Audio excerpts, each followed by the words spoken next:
Finally, I'm up. Well, I am just hanging here. Hi, Jessica Bennett. Looks like, let me see if the stream has started. Terrell Hangout. Yes, the stream is starting. Okay. All right. We got a nice commercial here. That's always a good sign, right? If the commercials are coming up. Okay.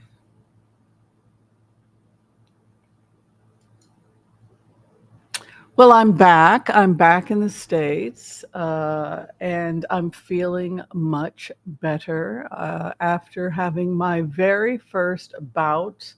Yes, it was my very first bout of COVID. I feel baptized, for those of you who have not had COVID yet. Um,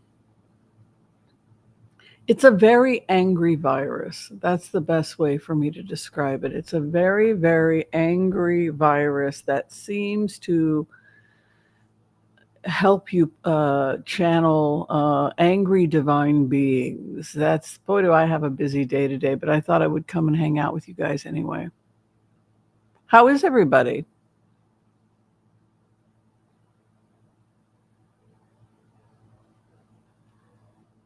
Hi, Renee. Hi, Teresa. Hi, Holly. Good to see you. Can't hear me. You can't hear me?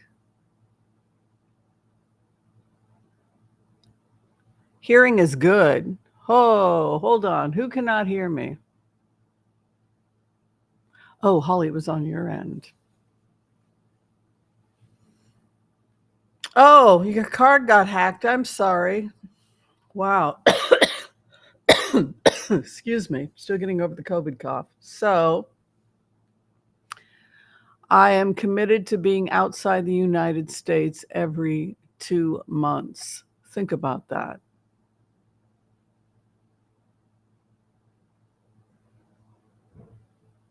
Who here has a mentor or a muse? Let's talk about mentors and you guys don't like my muse, so I'm always afraid to talk about him. I have a mentor that you guys don't like. We won't mention his name, but yes, he is my mentor. Sometimes when we have a mentor, when we have a muse, someone that inspires us to do great things with our life, we see that person doing great things, and then we think, well, I want to do great things. We can live vicariously through somebody else, or we can see what they're doing and say, well, I have passions, and before I die, I want to leave something remarkable. We talked yesterday about legacies. And that's why it's so important for us to have mentors and muses that can inspire us to become something greater and to be something greater. Um, and the people that I admire have always been jet setters. They've always been people who traveled the world. And oh, I'm in Lugano, Switzerland. No, I'm here. And I thought, wow, too bad I don't have the money to do all that stuff.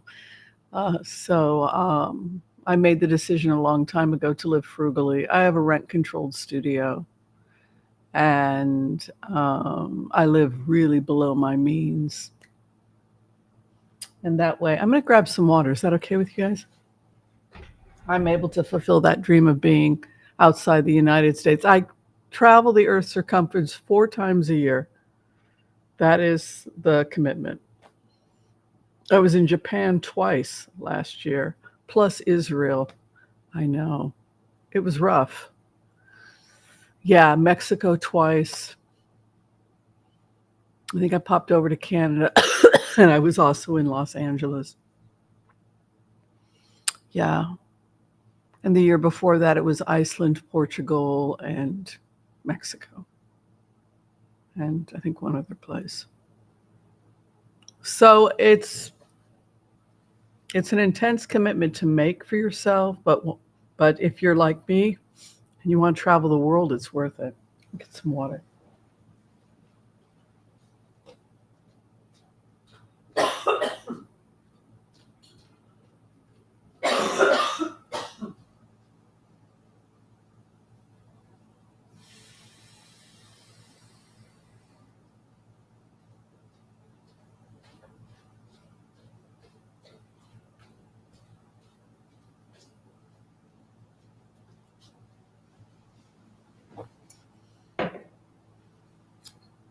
What happened one day? A tornado watch in the air. Oh, jeez.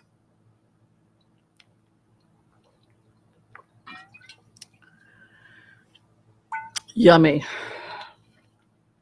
An expensive treat with a lot of waste. I'm paying for seltzer water, Italian mineral soda, $2. I just love the taste. I can't figure out. I bought seltzer and it wasn't cheaper, the things, and that's waste. And it didn't have the same citrus flavor because they put something in here. I think they put, I don't know what they put in here. They put minerals that give it that taste. Certain minerals have, I don't know. I like it. What can I tell you? Yeah, so I have a rent controlled apartment and I try to be mostly plant based. And I have, there's a budget for my groceries. I started a group on my other channel, which I don't get on that channel very often. I probably should get back to the channel, which is called Broke Aristocrats. And it was a channel I wanted to do to show people that you can live really, really frugally so that the money you do have can be put towards the things that you want out of life. And that's what it is to be a broke aristocrat. It's to have the finer things in life. It's not necessarily being a minimalist. It's reducing your waste. Instead of putting your money towards cheap IKEA, it's better for you to save and have almost no furniture. And then when you have the money, you can go to a used furniture place with nice antiques and invest in something that's going to last 30 years. That's a broke aristocrat. It's saving for a really good, the best cashmere sweater you can buy. You could possibly buy it used if it's in good condition, and then putting it away, sealing it so it doesn't get damaged, and taking the time to really make you afford the best clothes you can, and you don't have waste. That's a broke aristocrat. And you have certain ethics as a broke aristocrat. You never lose the common touch, right? You carry yourself like somebody who respects yourself and is going to snatch the best of the best life, but you're doing it in a way that is kind to yourself and kind to others. That's a broke aristocrat, right? You never look down at others. You never make other people feel small. And if other people feel small when you are in the room, you're doing something wrong. No, other people should feel better about themselves because you are there. So that is why I started that channel, Broke Aristocrats, so that I could show people how to do it.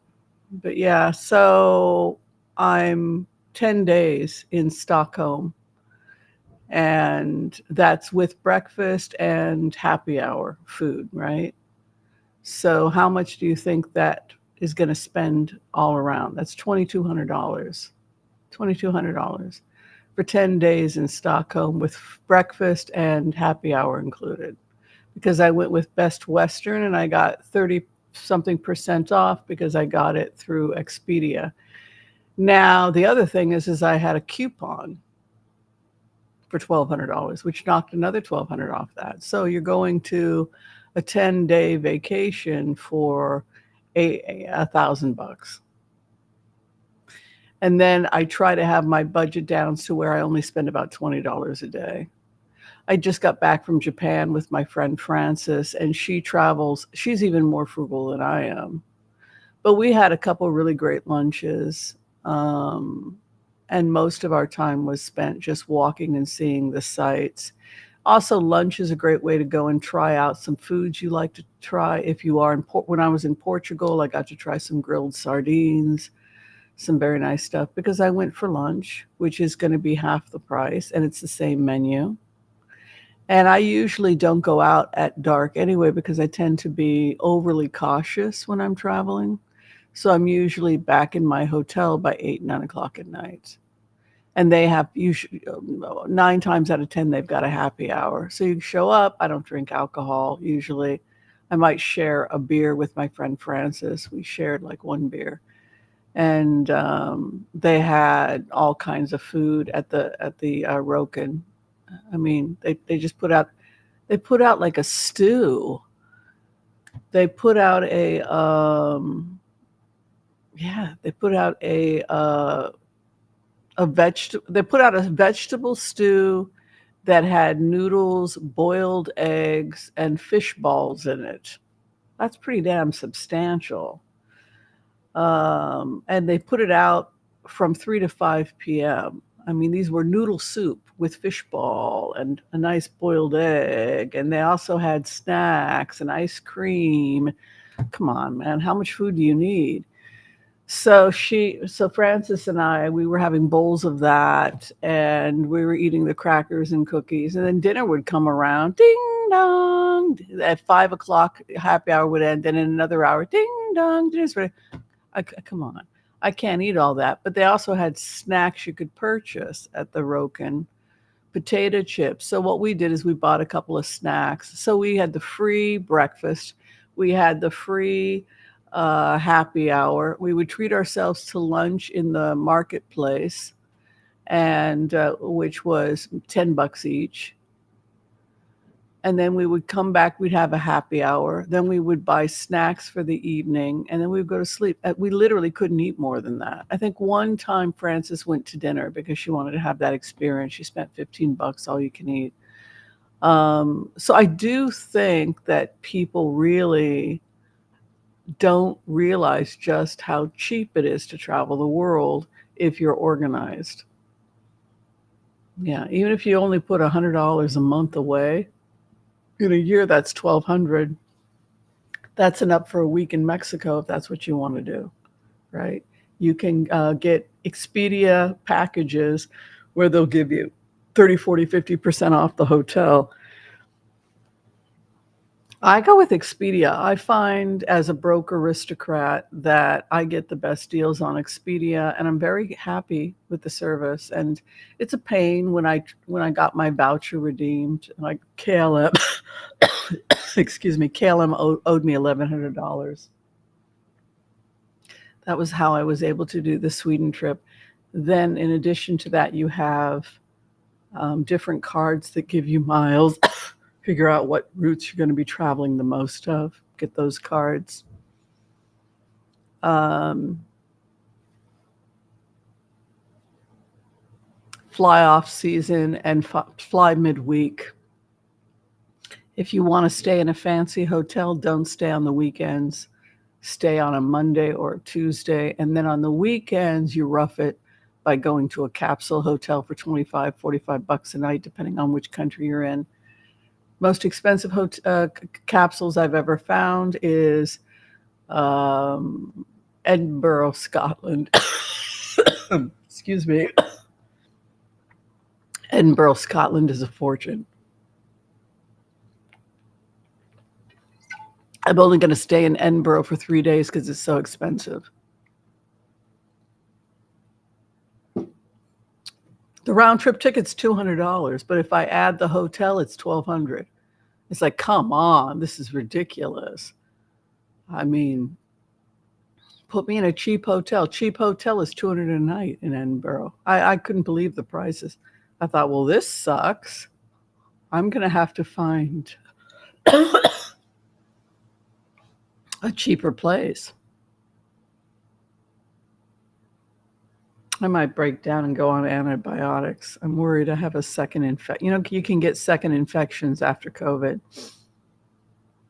And I'm trying not to take antibiotics for this upper respiratory infection. I know. I'm not a fan of antibiotics. I'm going to take my own teas. And I'll see if my own teas don't take care. I got a ton of work, too. I got to take off later today and work on some stuff.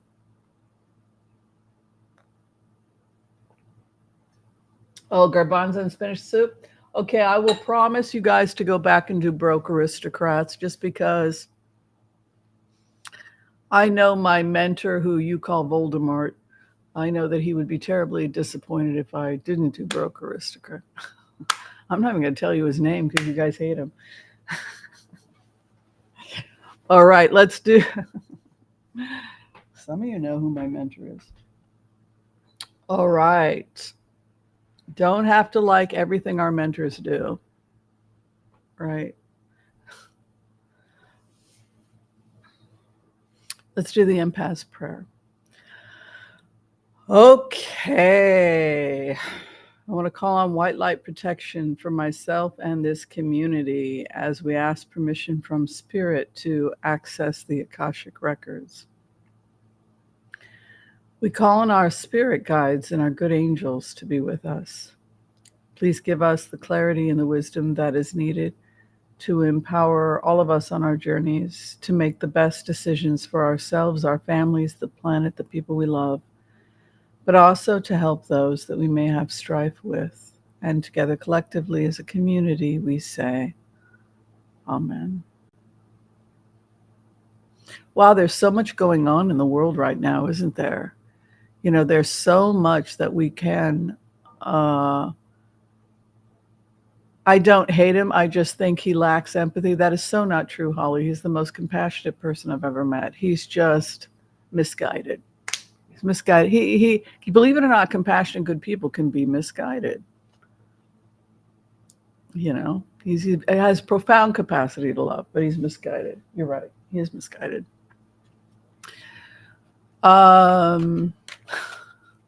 We agree to disagree.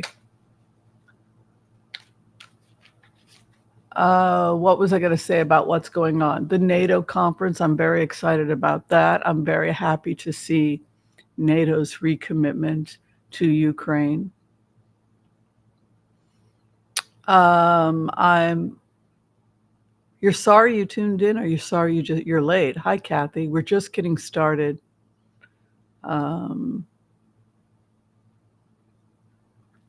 What would I say about my feelings about Europe? I think we're moving in the right direction. Liberals did not let Le Pen take over in France. People are worried that the liberals are getting taken over by Islamic extremists. I don't think that that's a very good match at all, given our liberal values.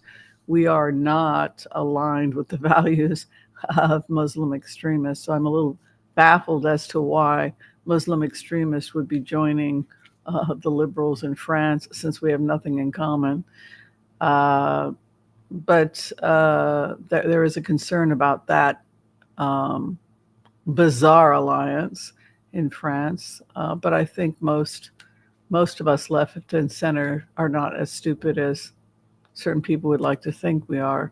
And I think that we will take control of the situation in Europe with extremism.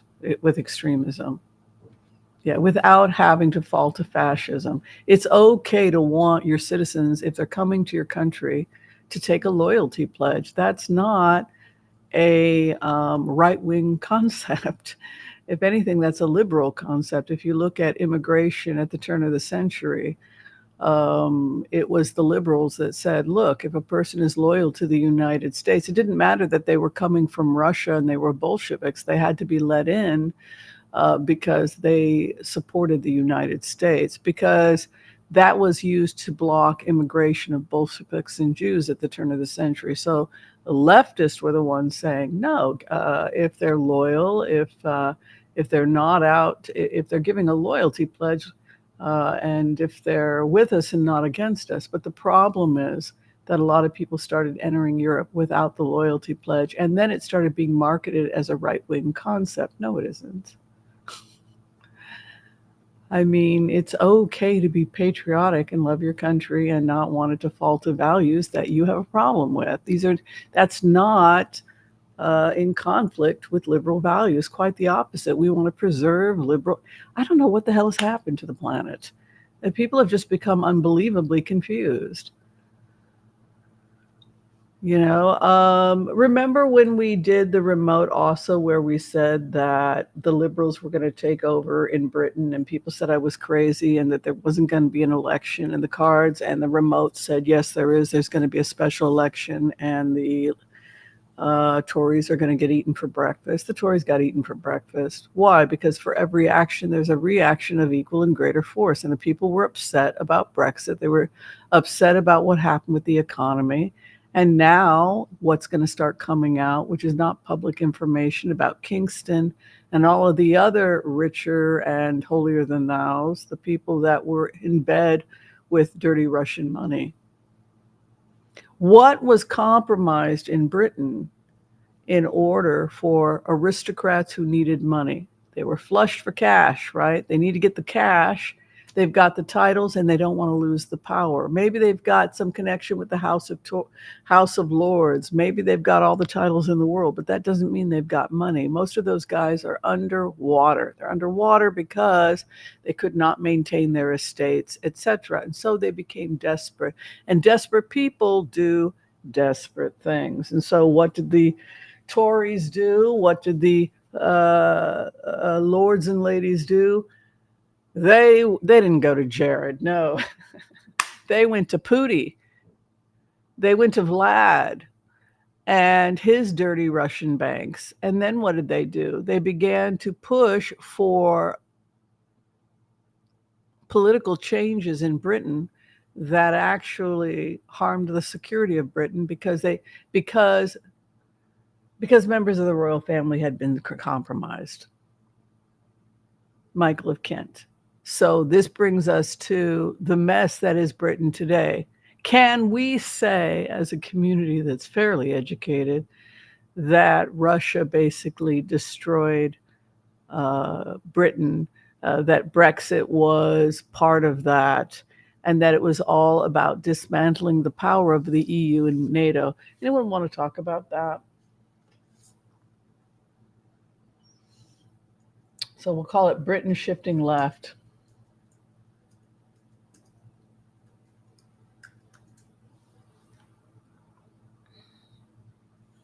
Yeah, loyalty pledges are not a conservative. What a stupid idea.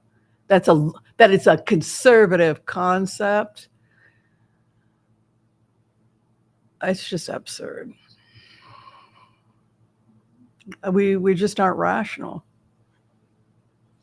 At the turn of the century, it was, but even before that, if you look at the loyalists, if you look at the revolution, which was separated between the loyalists of Britain and those people that were pro-revolution and those people that were neutral. Those, they wanted a loyalty pledge, right?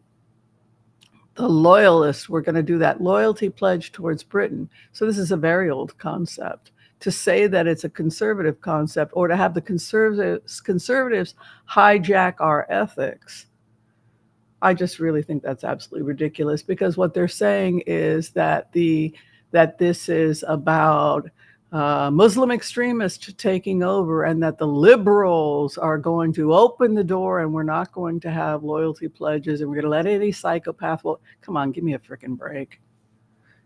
I don't like straw man arguments, and I don't like when people twist the facts of the history of being left and center and say things that are not true. Of course, we want a loyalty pledge. This is something that Obama talked about. If a person has a loyalty pledge and they were brought to the United States as a child, they don't even speak anything other than English. This was why Obama was talking about DACA. It was all about the loyalty pledge, right? Let's take a look at the future of Britain first. Is there anybody here, let's just take a poll, you're left of center, that doesn't want a loyalty pledge from somebody coming from a foreign country, applying to live in your country? Is there anybody here that thinks that that's irrational, who's left of center? That that's an irrational thing for a country to request? I don't know any liberal that thinks like that.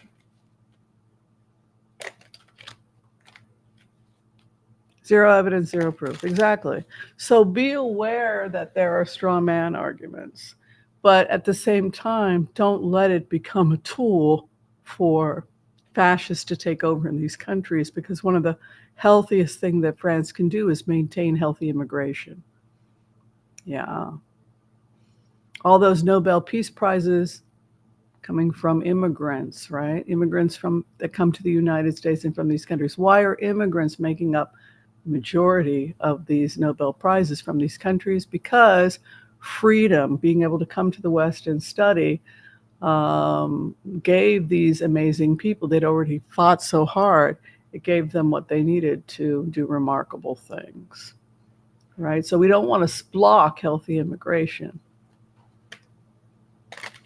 Yeah, see, I just did a poll right here. We've got 155 people, mostly Democrats, and nobody believes that. So it's just a straw man argument. All right, Britain. Britain is fighting. Yeah, Pledge Allegiance. It's okay.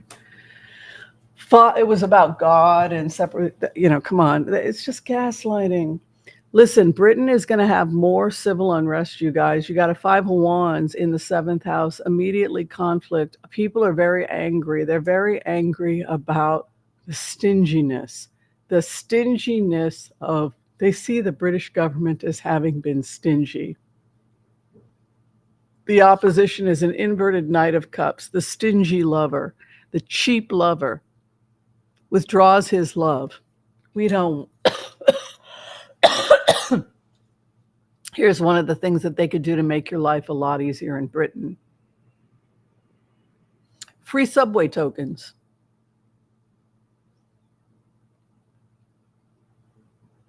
Why do people have to spend so much on the subway? 80 pounds a week to get to work. There's nothing left over. It's a simple thing that Britain could have done. They've been talking about it forever. Just do it. If people can't afford the full price, give them a discount, right? So you have this conflict. You have the stingy lover, the hopes and fears of the people, Two of Cups. We see the people of Britain coming together, Two of Cups to heal. The sign, I'm sorry, I had COVID. I'm not doing well. The Two of Cups has a medicinal symbol to it. I don't know if you guys noticed that. There's something very healing about the love of the Two of Cups. Yeah. People are very angry. Inverted temper card. The opposition feels cornered by the anger of the people of Britain.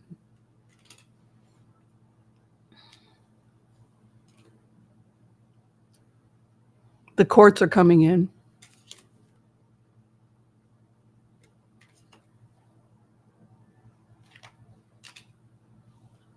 I'm telling you, Britain is struggling with that royal family and the House of Lords. You got everything is stacked against you. It's 2-1.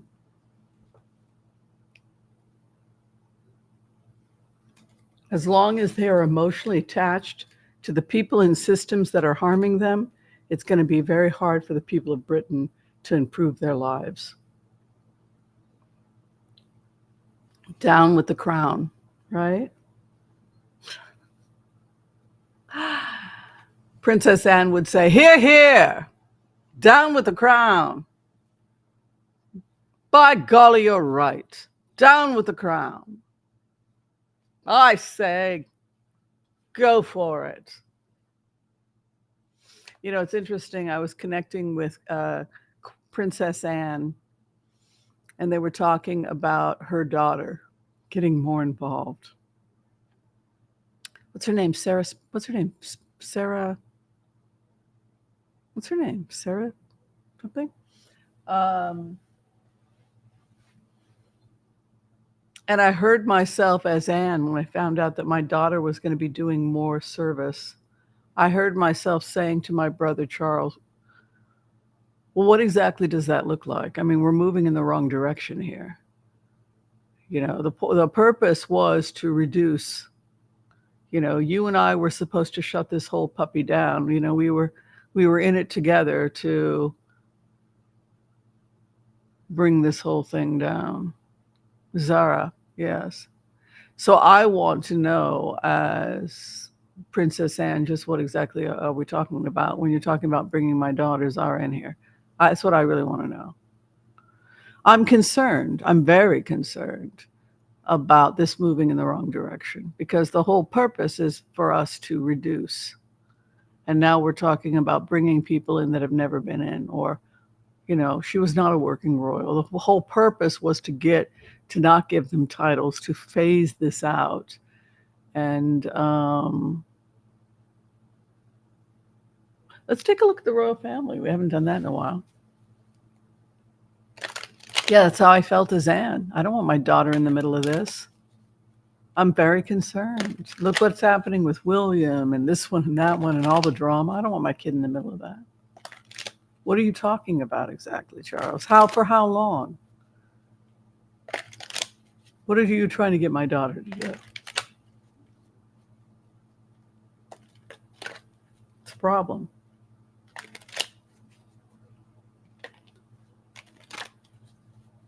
Patronages.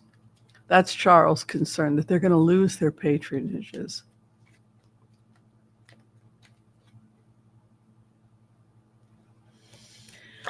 The wish of the older woman, the older stateswoman. So Queen Anne is fine. She had a bit of a jostle, she says. When you go into this energy of Queen Anne, I had a bit of a jostle. I got really shooken up. It shook me up, made me realize that I'm not as young as I used to be. And actually hurt my arm, which is not public information also. So it must have happened on dismount. Point is, I've had horses kick me, so I sympathize with Princess Anne. Yeah, she had a first house, a tower. She had a bit of a situation. Well, it looks like when she was dismantling, she got kicked from behind, and she also injured her arm. That's what it appears to me. So she had this disruptive situation happen. She's going to be okay, though. The family business is right over her. I feel this pressure of the businessman right over me. The pressure of the firm, the pressure of the family business. What are we talking about here? You're bringing in my daughter. Confusion. My head is still muddled. I feel like I still have some after effects from this concussion. This moon in my fourth house with this tower. And this firm, this business. What are you talking about, bringing my daughter in the middle of this? I thought we were supposed to be reducing the number, and now you're talking about pulling people in. I don't like this at all. I'm thinking about leaving and traveling, or I'm thinking about what comes next. My health is not good. I really feel like I'm stopping. I really feel like my creative drive has gone kaput. I feel like somebody took the wind out of my sail, and I'm not good for anything for some time. I feel as Anne, you're going to have to just go it without me. I'm not well at all. An inverted empress. My treasure trove is kaputsy. It's empty. I'm a very strong, opinionated woman. I'm the Queen of Wands. I seek justice absolute. I take no prisoners. It's my way or the highway, my space. Remember, wands are always about space and the need to take and control space. It's a physical card, and it's a card that has to do with space. It's either your space or my space, right? It's her space, and she holds the space. Her opposition is an emotionally unstable woman, possibly, or there's some woman in the family who appears to be emotionally delicate, and for that reason, I'm concerned about her. It could be because Catherine's been ill. It's a very emotional time for her. Her hopes and fears, High Priestess. She's really thinking about, where do we go from here? Heartbreak. I see, unfortunately, for Princess Anne, more health problems. She cannot take on more responsibilities. And not everybody, it's like the family curse. The whole entire family has been cursed. I mean, Catherine she's the Queen of Cups anyway. She's an artist, right? She's the artist, right? Just like Louis. They live in their own world. Louis, they are two peas in a pod, yes? Catherine and Louis, they're two peas in a pod. You all see it. You don't need to hire me to tell you that. They're artists. They're free thinkers. All this crap that's people have. William tried to say, "Oh, my wife said it." What a piece of crap. She never said it.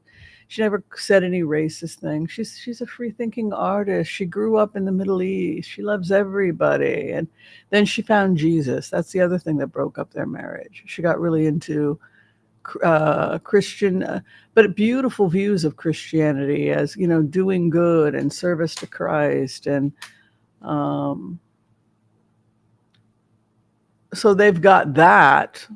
The religious nut job, not really. I don't think she's the religious nut job in the family so much as her faith is something she's become much more publicly discussing because of what it has done for her. And also her, Carol, they have found deep strength in Christ, and they really went back to good old-fashioned Christianity, not the crazy cult politics that has destroyed Christianity, just good old-fashioned Christian values of leaning on Christ as a mentor and a guide and a salvation. That's great comfort to Catherine. I see Christ and churches and crosses all around her.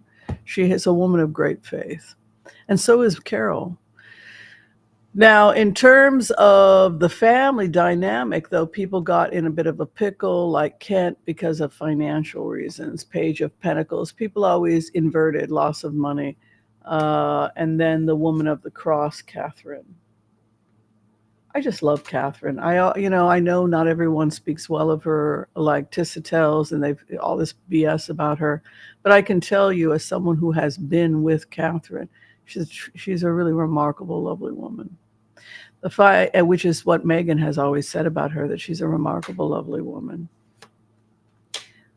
With Christ, clarification of the Queen of Cups with Christ, with the church. I always see this juxtaposition with Catherine. Just beautiful, beautiful, beautiful. I think having a strong faith in God and wanting to live a Christ-like life is beautiful. And I think the Christian path is a beautiful, beautiful spiritual path. And I think it's unfortunate that people have done so many terrible things in the name of Christianity, because it's a beautiful path.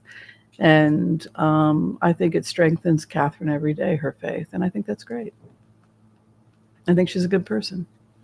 As for finances, as for the other problems with the royal family, they're quite serious. They've got a lot of economic problems going on with certain family members, and they've been compromised. It does feel like a curse, Debbie. It really does.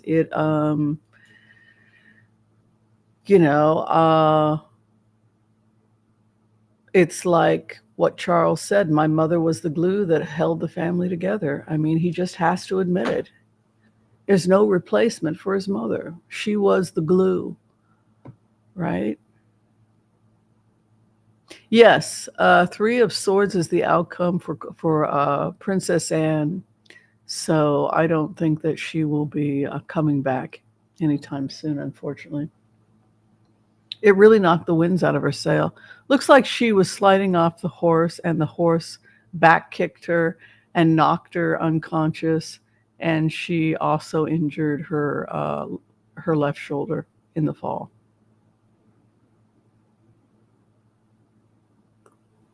I've had this same exact fall when I was tired. I'd been running a horse for a very long time. Have you guys ever had it where you actually feel your legs shaking from squeezing the horse for a couple hours? And then I was very hungry. I was very young. I was a teenager. I didn't know what I was doing, and I had that injury. The horse lifted up as I was sliding off and then went to kick me, and I lost control, and I almost hit my head against the forepole in the barn, and I seriously injured my arm. So I know that injury. I've had that injury. Horses can kill you. I mean, this idea that horses are so nice, they can take you and try and slam you against a door. If they feel that they've been abused, they'll take it out on you. And that's why it's really important to teach young riders that this is a living being. It's not there for your entertainment. You're running around for 2.5 hours. you really hurt that horse, and the horse is letting you know by beating the crap out of you that it felt abused. Yeah. And that's what happened to her. Well, anybody who's done jumping, like I started getting into jumping, it becomes like an obsession for you. You could be out there all day, but the horse is tired. It wants to eat, and it's getting increasingly angry, and that situation can happen, and that's probably what happened.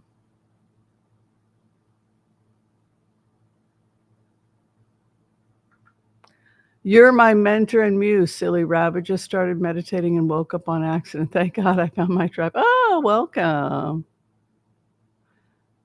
Yep, riding tires your legs. I used to get like jello legs afterwards. But, that happened to me twice with a horse, where the horse just got really pissed at me when I was like 16, 17.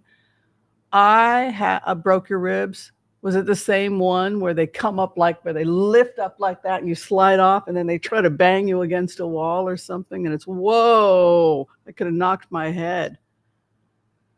Uh, yeah, Equus. Ooh, there's some bad. I've had a couple. I've not had any serious injuries. If the horse had succeeded to knock my head against the post, then I would have had a head injury.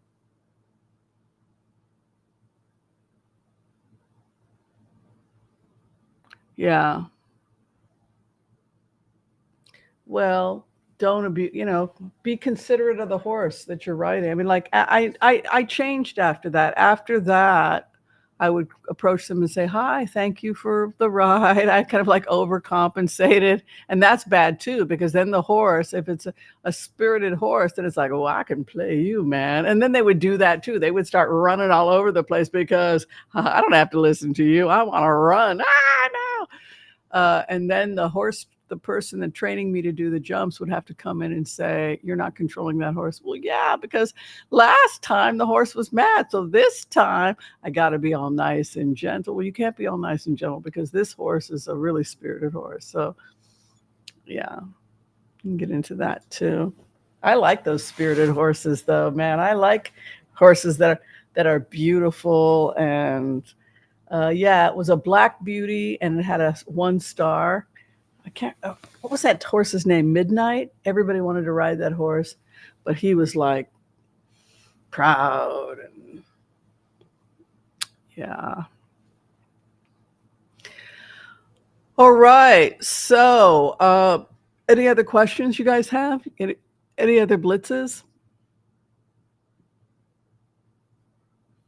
Has anybody gotten copies yet of the new book of the month that we're doing? We're doing The Love of Tyamni by T.A. McLaughlin. The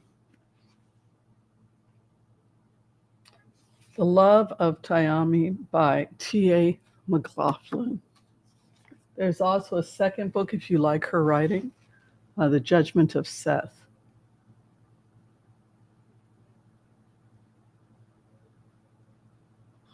Yeah, I'm looking forward to this.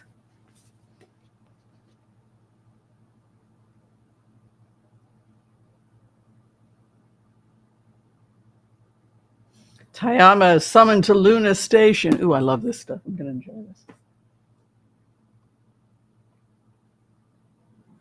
Yeah, they can read your mind. That's true. Yeah. Know your horse. That's good. And some horses have a sense of humor, and they play practical jokes on you.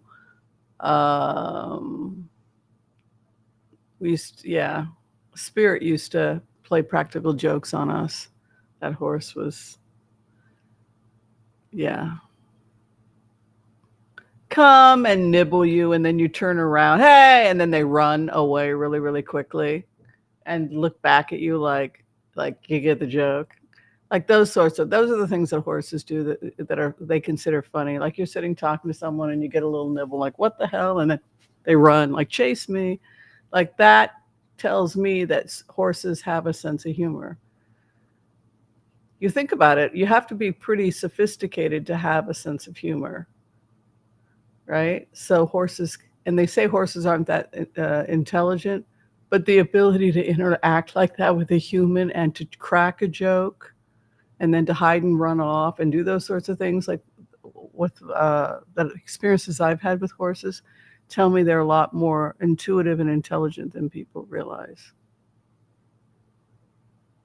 I think people underestimate just how smart they are, and if they hate you, and you'll know it. If you're coming into a barn or you're going into an area and that horse sees you, like, oh God, there they are again. Have you ever had a relationship like that with a horse? Like, oh God, there she is. Like you actually can feel it. Like, I don't think I want to ride that horse. Oh, come on, it'll be fine. You know what? I don't think that horse likes me. You guys ever had that experience? Like, oh God, there she is. What did I do? Oh, it's because you rode him too hard last time. You know what? I'd rather go with another horse. And you can be sure the horses are talking. Wait until you ride with her. I rode with her yesterday. She's horrible, right? I'm sure they figure out some way. Oh no, you're going to ride me? I heard about you. I tell you, I have seen stuff. I have seen some things, child. All right, wondering if Alec Baldwin's trial will go. I think it's ridiculous to expect an actor to know this stuff. It almost never happens that the gun would be loaded. I'm not saying Alec Baldwin is perfect, but come on. Why is he getting blamed? Nobody thinks like that as an actor, that you're going to it's a loaded gun. I've held guns on sets. I was pointing one at Billy D. Williams. I was going to blow him in the head. Would I have been charged with murder if the thing was loaded?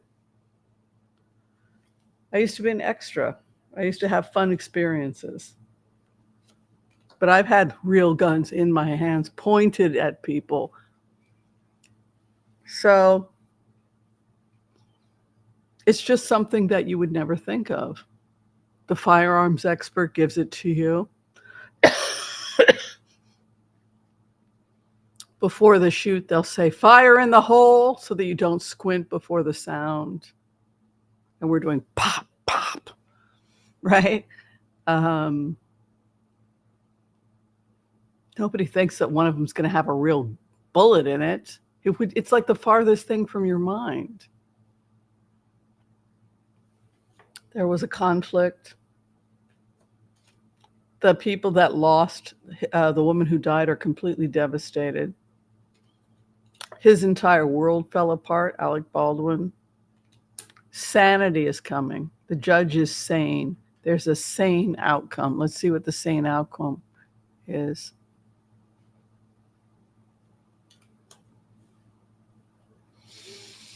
You guys like horses as much as I do. That's so cool. Yeah, well, I grew up in Oregon and Washington, so yeah, I had a lot of friends who had horses. Well, also camp. Every year at camp, we had horses, and then we ran the pony rides for the zoo, and so it was just part of our upbringing.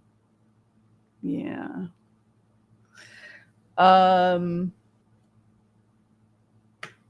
A lot of evidence was presented.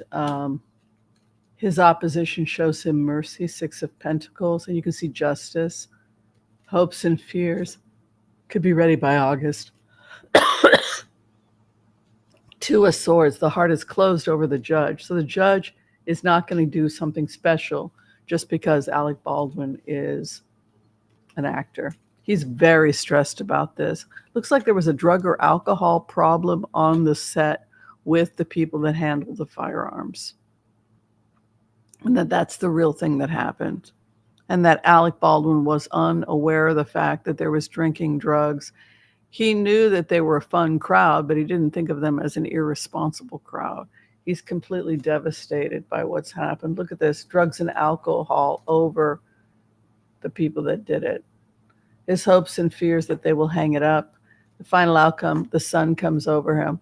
So They did not give Alec Baldwin special treatment because he was an actor. However, because there's no evidence that this had anything whatsoever to do with him other than the fact that he was the actor that was handed the gun by the arms people, it's unlikely that he will be convicted with his son as the outcome.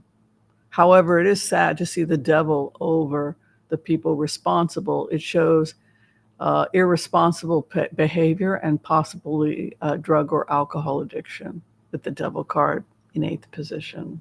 Yeah. So what can we learn from that, right? We have to be diligent in ways that never enter our minds. The biggest crime that Alec Baldwin committed based on the cards is that he was not hyper diligent and just assumed that the armory people were professionals and knew what they were doing. That was his crime. And that, unfortunately, was something that he could not just assume, oh, that's your job, you're going to be taking care of it. No, the lesson for him was, wow, I can't assume these people know what the hell they're doing. And that kind of vigilance is pretty crazy, that you would have to have that kind of vigilance on a movie set. I've never heard of that kind of vigilance on a movie set. You have the producer, you have the director, you have the prop people, and you have the person who's coordinating it, who's contacting the armory and saying, we need some armory people down there on such and such dates. Yeah, we can bring people. And that's it. But the idea that Alec Baldwin would personally go to the people that were hired for the army and personally check each and every gun and to ask them questions and where was Daddy on Tuesday? That's not how films are made. It's just not how it works. Everybody is compartmentalized. Everybody's controlled. You have your wardrobe person. They show up first with the craft services. You show up. The first thing you've got is coffee and go to wardrobe. I'm checking in. Great. There's where the coffee is. There, grab yourself a coffee and get to wardrobe. You go to wardrobe. Oh, nice to meet you. I'm Whimsy. I'm going to be in this scene crossing the street. Great. We're going to put you in this outfit. And then you're going to go over and do your makeup. And then you're going to go over to the armory and they're going to give you a gun. Okay. Hi, my name's Whimsy. I'm playing Third Street person and I'm in my costume and I've now come to the armory. Here's my thing. Here's my gun. Okay.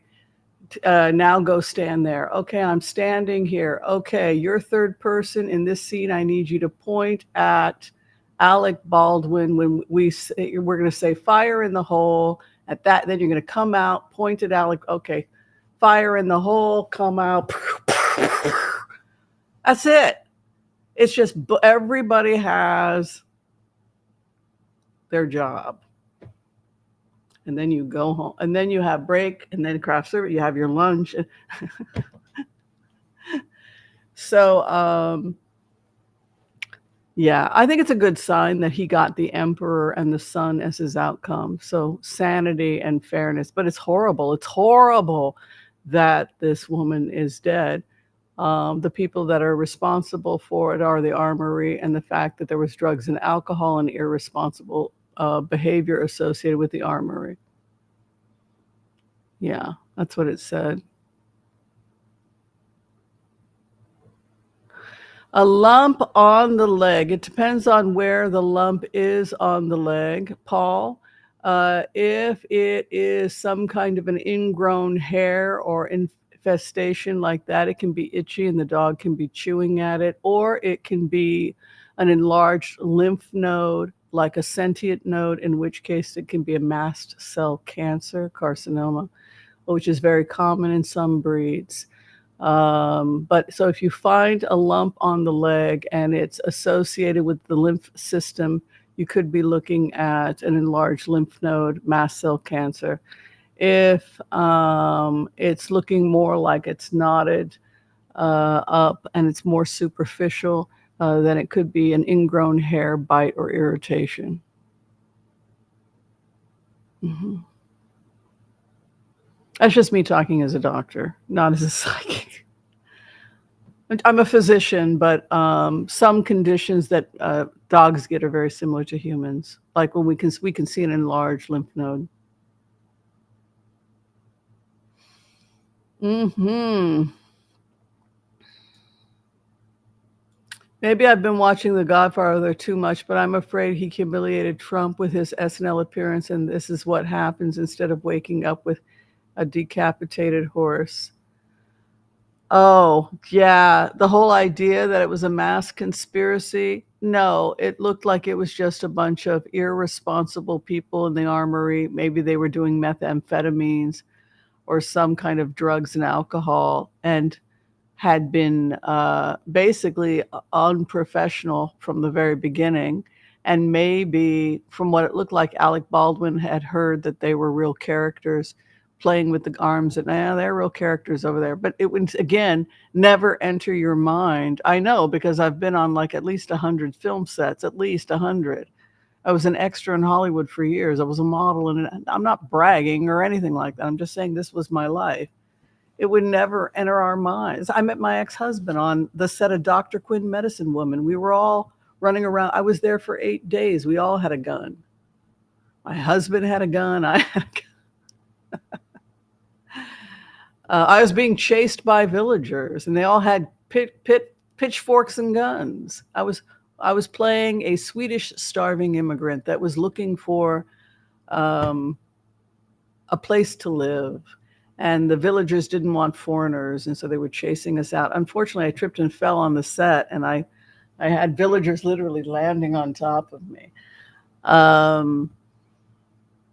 What was it? Orson Bean had to grab. I was shielded by Orson Bean. I was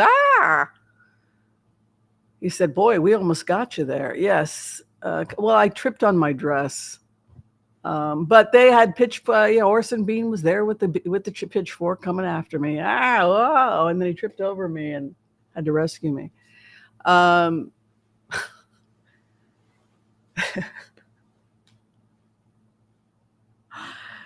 And yeah, it was a lot of fun. And we had guns and all kinds of things. And the funniest thing that happened on the set with a gun was that Johnny Cash was wielding the gun like this while he was talking. Johnny Cash. And he's wielding. These are real guns. We're standing around listening to Johnny Cash. And he's going to protect the immigrants because he's the man in black. Yeah, protect us, Johnny Cash. And he's waving his gun around and he's talking. And Dr. Quinn is standing next to him and he goes like this and he goes, whack. And he hits Jane Seymour right in the teeth with the gun. Cut. And then Jane Seymour goes, checks to see if any of her teeth have gotten knocked out. And then she says, all good. And then we do the scene again. And then Johnny Cash says, sorry, Doc. He stayed in character. Well, sorry, Doc. So I have seen injuries with guns on movie sets. It was very funny. Oops.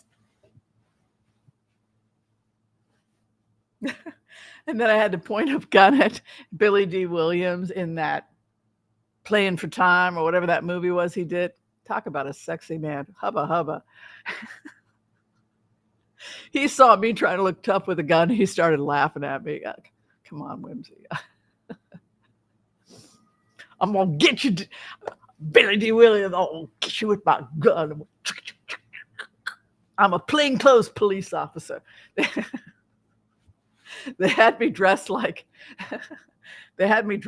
Kamala Harris with the jacket. Like I was District DA. Mm-hmm. And he has to, I will not be compromised as an officer. And like they think he's the bad guy, but he's the one that's finding the bad guy, and we're all confused. And I'm the confused DA person, and I got my gun, and it's pointing at Billy D. And Billy, and in the middle of the scene, they're cutting, and Billy D looks over at me like, "Turkey." I looked like a damn fool.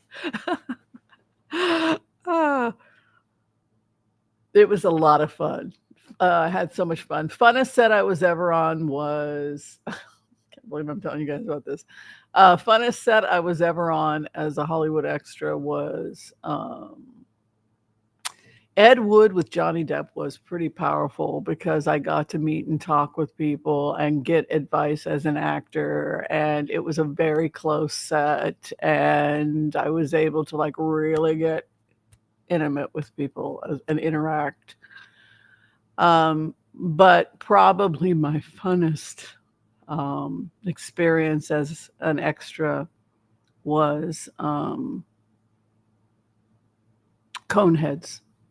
Yeah, meeting the whole cast of SNL. That was the funnest. That was the funnest set. Yeah. All right, you guys. Slither with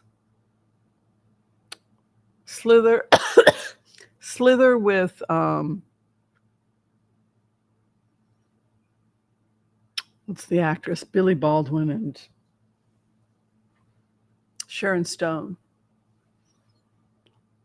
Made me see that she was really a brilliant actress. That I don't think people realize how brilliant an actress. She was never really given the credit she deserved as an actress. Like just seeing her in character and being able to come out of character and how intellectual she was and just talk like an intellectual and break down a scene. And I thought, wow, she is really an intellectual. This is a smart cookie. This is not a blonde bimbo.